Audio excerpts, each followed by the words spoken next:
शरद पवारांचं राजकारण म्हणजे जणू शब्दामधून संभ्रम आणि संभ्रमामधून सत्ता. 8 मेच्या मुलाखतीत पवारांनी हे पुन्हा एकदा सिद्ध करून दाखवलंय. एकच प्रश्न की दोन्ही राष्ट्रवादी एकत्र कधी येणार. त्यावरती पवार म्हणतात पक्षात 2 गट आहेत. एक म्हणतो एकत्र या तर दुसरा म्हणतो भाजप सोबत जायला नको. आणि त्यांना स्वतःचं मत विचारलं तर ते मात्र अजूनही संकोचातच आहे. कधी स्पष्ट उत्तर न देता लोकांचा मूड चाचपणं हेच पवारांचं क्लासिक धोरण असतं. म्हणजेच काय तर गोंधळ निर्माण करा आणि मग त्यातून संधी मिळाली तर सत्ता घ्या. राष्ट्रवादी एक होते का हा प्रश्न पडण्याचं कारण म्हणजे पवार कुटुंब पुन्हा एकदा एकत्र यायला लागले. जय पवारांचा साखरपुडा होता तेव्हा देखील पवार कुटुंब एकत्र दिसलं होतं. त्यानंतर रयत शिक्षण संस्था, वसंतदादा इन्स्टिट्यूट या निमित्तानं शरद पवार आणि अजित पवार वारंवार एकत्र दिसत आहेत. म्हणजेच काय तर कुटुंब एकत्र येत आहे. यावरती जर त्यांना प्रश्न विचारला तर ते म्हणतात की राजकारण वेगळं आणि कुटुंब वेगळं. परंतु आपल्याला माहितीये ही गोष्ट फक्त बोलण्यापुरती भरपूर असते. पुढे जाऊन शरद पवार म्हणतात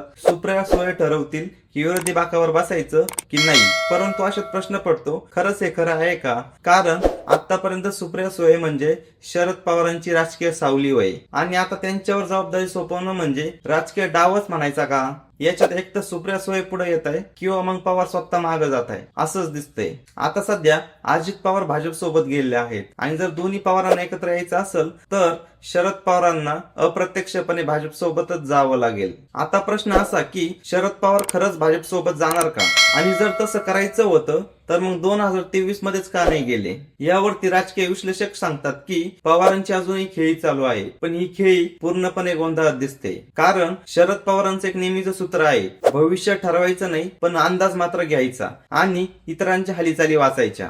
सध्याचं चित्र म्हणजे इंडिया आघाडी नष्ट झाली आहे आणि भाजपचं वर्चस्व मात्र वाढलं आहे आणि त्यात जर कोणी शह देऊ शकतं तर ते म्हणजे अजूनही पवार ब्रँडच. परंतु हा ब्रँड सध्या 2 भागामध्ये विभागला गेला आहे. राष्ट्रवादी खरंच एकत्र येईल का हा प्रश्न शरद पवारांनीच उभा केलाय. उत्तर मात्र अजूनही त्यांनी दुसरंच ठेवलंय. कारण हे पूर्णपणे संभ्रमाचं राजकारण आहे ज्यात प्रत्येक सेगमेंट म्हणजे एक नवा सिग्नल असतो. कधी सुळे, कधी अजित आणि कधी इंडिया आघाडी आणि कधी भाजपची टाटाटूट. परंतु अजूनही पवारांची एक वाक्यता अजूनही निश्चित झालेली दिसत नाही. राजकारणामध्ये काही नाते तर काही व्यवहार असतात पण पवारांचं राजकारण म्हणजे संभ्रम हेच शस्त्र वय आणि सत्ता हेच अंतिम लक्ष वय. त्यामुळे कधी काय होईल हे सांगणं जरा अशक्यच दिसतंय. पण सध्याच्या त्यांच्या वागणुकी बोलण्यातून असं जाणवतंय की पवार एकत्र येत आहे हे निश्चित. मित्रहो हा व्हिडिओ तुम्हाला कसा वाटला हे कमेंट करून नक्की कळवा आणि अशाच माहितीपूर्ण व्हिडिओ बघण्यासाठी आपलं युट्यूब चॅनल महाराष्ट्र लाईव्हला नक्की सबस्क्राईब करा. भेटूया नवीन व्हिडिओसह.